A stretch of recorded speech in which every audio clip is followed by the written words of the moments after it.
तुही रे माझा मितवा या मालिकेच्या येणाऱ्या भागामध्ये जबरदस्त असा ट्विस्ट येणार आहे.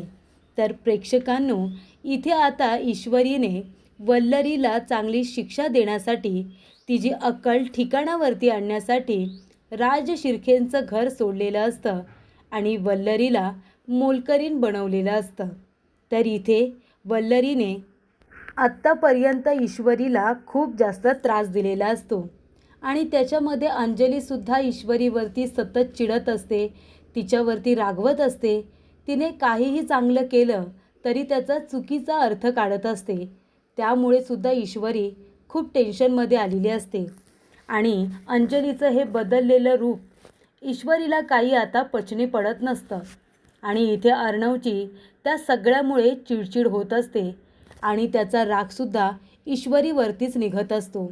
या सगळ्या गोष्टीला कंटाळून ईश्वरीने त्याच्यातून एक तोडगा काढलेला असतो. ईश्वरी म्हणते की ठीक आहे, मीच आता माझ्या माहेरी जाणार आहे, कारण या सगळ्याला जर कुणी जबाबदार असेल तर ती वल्लरी आहे, ही गोष्ट ईश्वरीच्या लक्षात आलेली असते आणि म्हणूनच वल्लरीची खोड मोडण्यासाठी ईश्वरी 4 दिवसांसाठी आपल्या माहेरी जाते आणि त्यानंतर वल्लरीची अवस्था कामवाल्या बाईपेक्षा सुद्धा खूप जास्त वाईट झालेली असते, कारण का त्यांना कामाची निदान सवय तरी असते. काम करत असतात, कष्ट करत असतात आणि मग पैसे मिळवत असतात. तशी वल्लरीला फक्त बसून खायची सवय आहे, टिपडी करून खायची सवय आहे आणि आता तिला एकच दिवस काम करावं लागतं, पण तिची हालत खराब झालेली असते. जेव्हा इथे आता सगळ्यांचे खाण्यापिण्याचे वांदे होत असतात, सगळ्यांची गैरसोय होत असते, तेव्हा इथे अंजलीची अक्कल ठिकाणावरती आलेली असते आणि अंजली ईश्वरीच्या घरी जाते, तिची माफी मागते आणि तिला मानाने पुन्हा एकदा राज शिर्केंच्या घरी घेऊन येते. त्यामुळे प्रेक्षकांनो, येणाऱ्या भागामध्ये कशा पद्धतीने या गोष्टी पुढे घडत जातात आपण सविस्तरपणे बघूया. तर इथे अर्णवची महत्त्वाची मीटिंग असते. त्याने एक नवीन आता फॅब्रिक लॉन्च केलेलं असतं. ते अशा पद्धतीचं असतं की त्याच्यावरती डाग पडणार नाही. जरी काहीही लागलं तरीसुद्धा ते लगेच डाग निघून जाणार, अशा पद्धतीचं फॅब्रिक त्याने तयार केलेलं असतं. तो आता जो हा बिझनेस वाढवतोय ना, तो आपल्या बहिणीच्या बाळासाठी वाढवतोय. त्यामुळे त्याचा ईश्वरीलासुद्धा आनंद झालेला असतो. पण इथे अंजलीचा वल्लरीमुळे गैरसमज झालेला असतो. ती ईश्वरीला चुकीची समजत असते. इथे सुद्धा ज्या वेळेला पिठलं भाकरी बनवलेलं असतं तेव्हा सगळेजण जेवायला बसतात, सगळेजण पोटभर जेवतात. अंजलीचं ताटसुद्धा वाढण्यात आलेलं असतं. राकेशचा फोन येतो म्हणून ती फोनवरती बोलायला बाजूला जाते आणि इथे सगळ्यांचं जेवण झाल्यानंतर ईश्वरी ताटं उचलायला येते. तेव्हा वल्लरी काय करते, अंजलीच्या ताटातली भाजी आणि भाकरी दुसऱ्या ताटामध्ये शिफ्ट करते आणि झाकून ठेवते. तेव्हा ईश्वरीचा असा गैरसमज होतो की अंजलीचं जेवण झालेलं आहे, पण तिने एकदा खात्री करून घेतली असती तर बरं झालं असतं. पण ती काही खात्री करून घेत नाही. ती मामीला विचारते, अंजलीताईंनी पोटभर खाल्लं ना? आता मामी किती चांगली आहे हे काय ईश्वरीला माहिती नाही का? तेव्हा वल्लरी म्हणते, दिसतंय ना ताटामध्ये काही शिल्लक नाही आहे, याचा अर्थ पोटभरच खाल्लं असेल. किती काळजी आहे हे दाखवायची गरज नाही आहे. तेव्हा ईश्वरी काहीच बोलत नाही मामीला. सरळ ती ताटं वगैरे उचलते आणि ती किचनमध्ये नेऊन ठेवते, सगळं क्लीन करते. अनिताताई नाही आहेत, त्या सुट्टीवरती गेल्यात. मग आता काही दिवस हे सगळं ईश्वरीच मॅनेज करत असते. तेव्हा इथे अंजलीला राग येतो. ती बाहेरून पास्ता ऑर्डर करते आणि ती पास्ता खात बसलेली असते आणि जेव्हा ईश्वरी म्हणते की अर्णव सर चला ना, आपण अंजलीताईकडे जाऊया, थोडा वेळ गप्पा मारूया, तेव्हा ते दोघेजण येतात. तर अंजली पास्ता खात असते.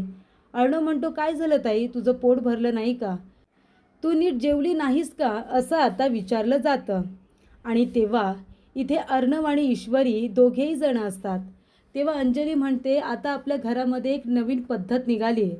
जेवलं की नाही जेवलं याची खात्री न करता पानं उचलली जातात, बरोबर ना? आता नवीनच फॅशन आली आहे ना आपल्या घरामध्ये. तेव्हा इथे ईश्वरी म्हणते, ताई अहो पण मी खात्री केली होती. तेव्हा तिचं आता अंजली काही ऐकून घेत नाही. ती म्हणते, तू गप्प बस, मला तुझ्याशी काही बोलायचं नाही आहे. तेव्हा इथे ईश्वरीला फार वाईट वाटतं. अंजली तिला चुकीचंच समजत असते. त्यानंतर अर्णव ईश्वरी तिथून निघून गेलेल्या असतात. ईश्वरीला वाईट वाटलेलं असतं, पण तरीसुद्धा अर्णव तिला समजावतो. तिला म्हणत असतो की ताईची मनस्थिती ठीक नाही आहे मिसिंदोर. प्लीज प्लीज आपल्याला तिच्यासाठी हे सगळं सहन करावं लागणार आहे. तेव्हा ईश्वरी म्हणते नाही ते सगळं ठीक आहे, पण अंजलीताईंचा माझ्यावरचा राग जातच नाही आहे. उलट तो दिवसेंदिवस वाढत चाललेला आहे. मग करायचं तर आता काय करायचं. तेव्हा इथे आता अर्णव म्हणतो की थोडे दिवस थांब, सगळं काही व्यवस्थित होईल. आणि त्यानंतर इथे आता वल्लरी एकापेक्षा एक आयडियाज करतच असते. म्हणजे आता महत्त्वाची मीटिंग असते आणि त्याच्यामध्ये ईश्वरी अर्णवसाठी कॉफी घेऊन आलेली असते. ऑनलाईन मीटिंग असते, फॉरेनचे क्लायंट असतात आणि त्याच्यावरती आता सगळेजण एकत्र येऊन मीटिंग करणार असतात. तेव्हा ईश्वरी जात असताना अर्णवने जी चेअर घेतलेली असते ना, त्याला खाली चाकं असतात. त्याचं एक चाक ईश्वरीच्या पदरावरती पडतं आणि ईश्वरी म्हणते सर माझा पदर. तेव्हा इथे अर्णव म्हणतो मी सिंदोर सिरियसली महत्त्वाची मीटिंग सुरू आहे आणि तू विचारते साडी कशी आहे. तेव्हा ईश्वरी म्हणते नाही सर, तुम्ही जी खुर्ची घेतली आहे ना तिचं चाक माझ्या साडीवरती आहे. तेव्हा अर्णव म्हणतो व्हॉट. तो खूपच जास्त चिडचिड करत असतो. तेव्हा इथे ईश्वरी आता म्हणत असते की सर खुर्ची बाजूला करा आणि तेवढ्यातच शिर्के म्हणतात की सर बघा ना मीटिंग सुरू झालेली आहे. तेव्हा अर्णव आता ईश्वरीला खाली बसवतो. त्यानंतर ईश्वरी आपली साडी बाजूला करत असते आणि ती अर्णवच्या खुर्चीला थोडंसं पुश करते आणि पदर खेचते. तेवढ्यात अर्णवचा कॉफीला हात लागतो आणि कॉफीला हात लागल्यानंतर ईश्वरीवरती तो भयंकर चिडतो. तो आता आपला कॅमेरा बंद करतो आणि म्हणतो मी सिंदोर तुझं डोकं तर ठिकाणावरती आहे ना. मी किती महत्त्वाच्या मीटिंगला बसलो आहे तुला अंदाज तरी आहे का. तुझा पदर अडकला होता हे तुला नीट सांगता येत नाही. जर तुला स्वतःची साडी सावरता येत नसेल ना तर उगाच माझ्या डोक्याला त्रास करू नको, तू ड्रेस घाल. तेव्हा इथे अर्णव आता ईश्वरीवरती खूप चिडतो, तिला खूप बोलतो. ईश्वरी काहीच बोलत नाही, तिला खूप वाईट वाटलेलं असतं. ती जात असताना वल्लरी भेटते आणि वल्लरी म्हणते काय गं काय झालं. अर्णव तुझ्यावरती चिडला ना, तसंच हवं आहे तुला. तुला काय करणार गं. बेसिक मॅनर्स काय असतात. मीटिंगमध्ये माणूस असेल तर तिथे गेलं नाही पाहिजे, त्याला डिस्टर्ब नाही केलं पाहिजे. ह्या गोष्टी आहे ना आपल्याला उपसतच असल्या पाहिजे. हे मॅनर्स आपल्याला असले पाहिजे, ते कुणीतरी शिकवायला नाही लागत. पण तुला ते असतील तेव्हा ना. आता अर्णव तुझ्यावरती कसा रागवला. लवकरच अर्णव तुला स्वतःला ना या घरातून सुद्धा बाहेर काढून टाकेल. त्याला लवकरच कळेल की तू त्याच्या योग्यतेची नाही आहेस. कळलं ना. लावण्याला हे सगळे मॅनर्स होते म्हणून लावण्य सगळ्यात बेस्ट होती. तुला काहीच कळत नाही. लवकरच तू या घरातून बाहेर असतील बघ. इथे आता अंजली तुझ्याशी नीट बोलत नाही आहे. मला तर तू पहिल्या दिवसापासूनच आवडत नाही आणि आता अर्णव तर काय, तो तुझ्यावरती भयंकर चिडला. तेव्हा इथे आता ईश्वरी विचार करत असते की यांना कसं माहिती की अंजलीताई माझ्याजवळ नीट वागत नाही, माझ्यावरती रागवल्या चिडतायत. याचा अर्थ अंजलीताई माझ्याबरोबर तुटक वागण्याचं कारण मामी तर नाही आहेत ना. तेव्हा इथे आता मामींवरती बारीक लक्ष ठेवायला हवं असं ईश्वरी ठरवते आणि ती बारीक लक्षसुद्धा ठेवते. त्यावेळेला इथे मामी आता अंजलीकडे गेलेले असतात आणि ती म्हणत असते काय गं अंजली काय झालं, तू अशी का बसलेस, मीटिंगला गेली नाहीस का. ती म्हणते नाही गं मामी, मी मीटिंग अटेंड केली पण मी त्याच गोष्टीचा विचार करते. तेव्हा इथे आता वल्लरी म्हणते कुठली गोष्ट. तेव्हा अंजली म्हणते तेच, मी मीटिंगला जाऊ नये अशी ईश्वरीची इच्छा होती. अर्णव माझ्यासाठी आणि बाळासाठी जे काही करतोय ना ते कदाचित ईश्वरीला बघवत नाही आहे, म्हणून ती मला म्हणत होती की तुम्ही मीटिंगला नका जाऊ, तुम्ही हवं तर आराम करा. तेव्हा इथे वल्लरी म्हणत असते अगं त्या ईश्वरीला आहे ना तुमच्या दोघांमध्ये अबोला आहे ना त्यामुळे आनंदच होत होता. त्या ईश्वरीवरती इतका विश्वास ठेवायची काही गरज नाही आहे. ती दिसते तशी नाही आहे, ती खूपच जास्त चांगली आहे असं फक्त दाखवण्याचं नाटक करते, पण ती खूपच जास्त डेंजरस मुलगी आहे असं आता वल्लरी म्हणत असते. तिला तुम्हाला दोघांना एकमेकांपासून वेगळं करायचं आहे. तू जेव्हा चाळीत गेली होतीस ना तेव्हा सगळ्यात जास्त आनंद जर कुणाला झाला असेल तर तो याच मुलीला झाला होता. तुला कळतंय का. ती फक्त दाखवते की तिला तुझी किती काळजी आहे, पण खरं जर बघायला गेलं ना तर तिला तुझी अजिबातच काळजी नाही आहे. तेव्हा इथे अंजली म्हणते, हो गं, मला आता तिच्या बोलण्यातून तसं जाणवतच होतं. तेव्हा इथे ईश्वरीने ते बोलणं ऐकलेलं असतं आणि ती म्हणते, अच्छा, म्हणजे अंजलीताईंचे कान भरण्यामागे वल्लरी मामीचा हात आहे. तर ती म्हणते, ठीक आहे मामी, बघा मी आता काय करते.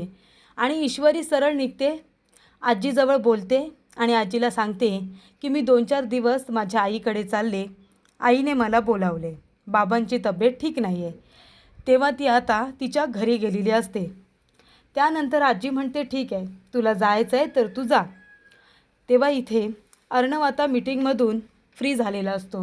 मीटिंग वगैरे नीट होते आणि त्यानंतर अर्णव म्हणतो की मी सिंदूर कुठे गेली, कारण त्याला आठवतं तो मगाशी तिच्यावरती खूप चिडलेला असतो. तेव्हा तो रूममध्ये येतो, बघतो तर ईश्वरी नाही आहे. तो सगळीकडे तिला शोधतो, ईश्वरी त्याला कुठेच दिसत नाही. तो ईश्वरीला फोन करतो आणि म्हणतो, मी सिंदूर कुठे आहेस तू? तेव्हा ईश्वरी म्हणते, हे बघा, शांतपणे ऐका, मी आजींना सांगून माझ्या आईच्या घरी आले 4 दिवसांसाठी, बाबांची तब्येत ठीक नाही आहे म्हणून.